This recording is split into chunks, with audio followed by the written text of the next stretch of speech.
I have to say this because I know our spirit and our emotions get stirred. I'm not against nobody on the panel. I'm with everybody on the panel. I'm not diametrically opposed to anybody on the panel. I agree with everything my brother said about revolutionaryism.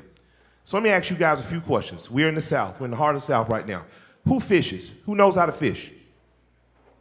Hands down. Who knows how to hunt? Less hands. Hands down. Who shoots on a regular basis, meaning once or twice weekly? Hands down. Now you see how many hands? Who farms or grows their own food right now? Hands down. You ain't ready to oppose nothing. You are as a part of this system as any white person gentrifying in this city. And you can't tell me I don't know what I'm talking about because I've lived in this neighborhood long enough to know when 2 out of every 5 yards had a garden in the back. I'm old enough to know when the Muslim community was the strongest security force and their own food force in this community. Black people, I love you, and I love you enough to tell you, you ain't ready to revolt shit. You don't feed yourself. You don't hunt your own animals and slaughter them. You don't prepare your own meat. You don't own your own land. You don't have a seed growing in your window. So when you think about revolutionaryism and you think about fighting and dying in the street, you ain't shit if you can't feed your children. You ain't nothing if you can't teach your children to hunt. I've been hearing this revolutionary talk all my life. All my life, I've been seeing leaders get before me and tell me how much of a strong warrior. And just like the United States Army, just like the military, I've seen their words send black boys off to die in the street fighting and arguing with police. You have no win. He was innocent and he got 19 years. His mama couldn't afford the right lawyer. His dad didn't know a senator. You have no wins. How many of you practice a martial art today? Who practices a martial art today? How many boys are practicing a martial art in your community today? Today. That's what I'm saying. We not ready to fight. You say fight back, fight the police. The police are trained to shoot. They're trained in martial combat. We're not.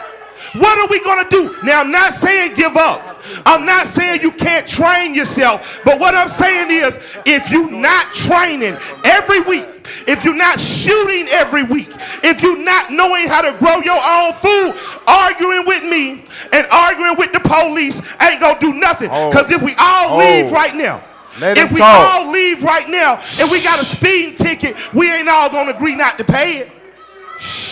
You understand what I'm saying? I agree we still slaves. I'm telling you right now today, Malcolm said by any means necessary. By any means necessary. And we're talking about children. We're talking about young men. These boys aren't even intelligent enough yet not to know what girl not to like. They're not even intelligent enough yet not to know how to, I always should have a condom. They're not even intelligent enough yet to know not to argue with their teachers. Don't send these babies off to die because you didn't die when you was 21.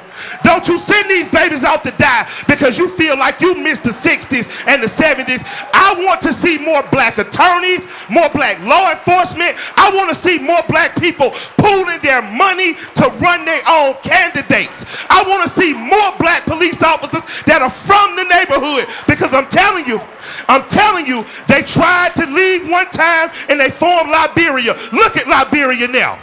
Look at what Haiti did. They revolted. Every European country punishes Haiti for revolting. So if you're not going to revolt tomorrow, if you're not going to do like Elijah said and take all the southern states, if you're not going to gentrify Alabama, stop trying to grow warriors to fight a fight you too scared to fight. You pay your speed tickets. You ain't not paying your tickets. You ain't telling kids how to bust out every car window. And then when they riot, you never there with them. When they riot, where's the church? Where are the teachers? Where are the institutions? So I'm just saying, you do what you want to. But as for me and my house, I'm going to raise a warrior that knows how to use his hands, knows how to use his mind, and loves the people with his heart. Your job is to survive the encounter. Survive the encounter. And when daddy gets there with a lawyer, when daddy makes sure you got a judge that looks like you, we'll deal with that other shit. But you survive the encounter, young man. Don't you die on the side of the goddamn street like a dog.